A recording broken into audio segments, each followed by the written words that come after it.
Welcome back sa aking YouTube channel para sa mga first time lang po naman lahat. Please click mo na yung Jeremy's TV, Manila. Anyway guys, wala nang pambayad to, libre lang. Tulong mo na lang din sa kapwa mo. Alright, thank you very much po. So topic natin ngayon for today's reflection, matuto tayong maghintay. Matuto tayong magtiyaga. Matuto rin tayong magpasensya. Lalo na kung may hiniling tayong mga blessing, di ba? Galing sa taas. Kaya nga sabi nga nila, respect the process. Kung hindi ka kasi marunong mag-respect, di ba? Gusto mo lagi na lang. Kung ano ang gusto mo, ay naibibigay na kagad. Hindi ka natututong maghintay. Gusto mo minamadali ang lahat ng bagay. Kaya ang kapupuntahan yan, o yung resulta niyan, sigurado sasablay ka. At mapupustrated ka, di ba?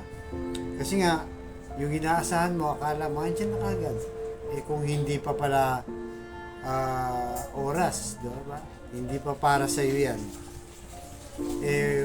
Mahirapan ka talaga. Di ba? So, kailangan nating maghintay pa ng panahon, di ba? Na kung saan ay pag binigay ni Lord ay sa tamang oras, tamang panahon. Dahil nga, baka yun ang pinaka-the best na time para matanggap mo yung blessing mo.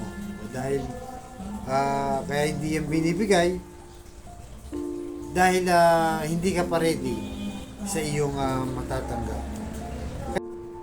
Sabi sa mga awit, chapter 37, verse 7, sa harap ni Yahweh ay pumanatag ka, maging matiyaga, maghintay sa Kanya. Huwag kainggitan ang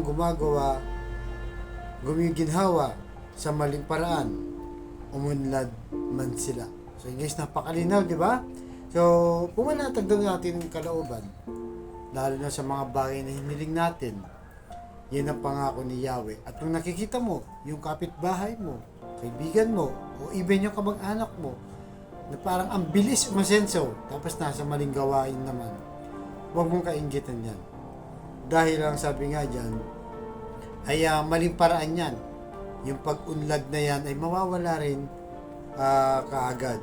Kasi minsan guys, di ba, matigas ang ulo natin. Gusto kasi natin talagang makuha na kaagad yung pangarap natin o yung blessing na hiningi mo. Baka kaya hindi pa binibigay dahil may mga mas nangangailangan pa. Diba? Na ikaw ay kaya mo pang hintayin. O kaya naman, hindi mo pa sinusuko ang iyong sarili. O wala ka naman palang relasyon sa Diyos. Diba? Hindi mo naman pala sa kinikilala. O hindi mo sa pinapansin. Tapos ngayon, hindi umihingi ka. Ginagawa mo siyang genie, diba? Kasi mga ibang tao, ganun guys, halimbawa, Lord, kailangan ko ng pera. Parang gusto nila mangyari, magbabagsak ng ATM sila. To yan. Baka mag-withdraw ka na. Yan dyan yung ATM. O Lord, gusto kong mag-abroad sa Amerika sana para malaki yung sahod. Diba? O parang gusto mong mangyari, itong si Lord, ibabagsak na yung aeroplano. Sumakay ka na. Punta na tayo ng US. Diba? Yung pala, wala ka pang passport. Diba? Minsan kasi, hindi naman control ni Lord yun. Minsan nasa atin pa lang yun. Na kailangan kumilos muna tayo o may gawang ibang paraan, di ba? Na para matupad ang ating mga pangarap, di ba? So wag po nating madaliin. I-respect talaga natin yung process dahil yan po ang talagang dapat nating maintindihan. Minsan, di ba, sa mga empleyado, naiinip sila bakit hindi pa tumataas ang sweldo. Di ba? Gusto nila yung sweldo nila, kakapasok pa lang kasweldo na ng manager guys. Di ba? O kaya naman nasa trabaho na, ilang taon na, hindi pa umaasenso. O hindi pa rin napopromote, hindi pa rin lumalaki yung sahod. Yung pala, lagi ka namang late, di ba? Mali-mali naman ang report mo. Maaga ka umuwi.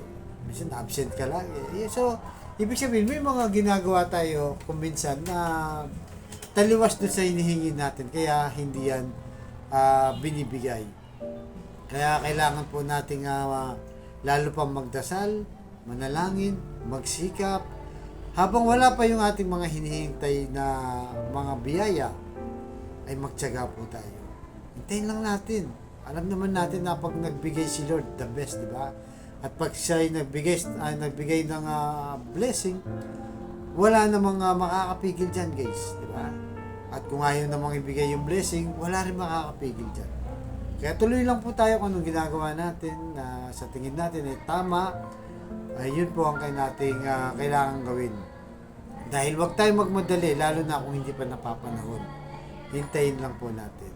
So, kaya sa kapatid natin ngayon nanonood sa aking vlog na may matinding karamdaman, problema sa pamilya, problema rin sa financial.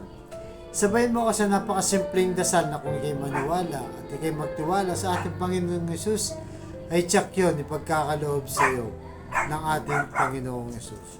So tayo manalangin, Lord, i-bless niyo po ang kapatid namin nanonood sa aking vlog na may lubhan na po ang karamdaman. Stage 4 cancer na, Lord. Tinaningan na po ang kanyang buhay. Ganon din po sa pamilyang nasira na at nagkawatak-watak dahil sa hindi pagkakaunawaan. Ipuhin niyo po ang kanilang puso upang maging mapagkumbaba, mapagpatawad. At ganon din po sa financial na kailangan namin lahat, lalo na po yung mga kapatid namin walang-wala, ultimong pambili ng 1 kilo ng bigas, ng ulam.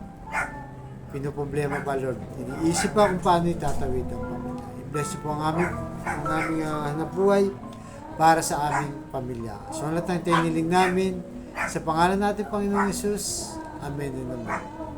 Lord, patawarin po ang aming mga kainahan at kasalanan. Ang lahat ng tiniling namin, sa pangalan natin, Panginoong Yesus. Amen. To God all be the glory. Pasensya na po kayo, medyo maingay. Sa ngalan ng Ama namin, Diyos Espiritu Santo.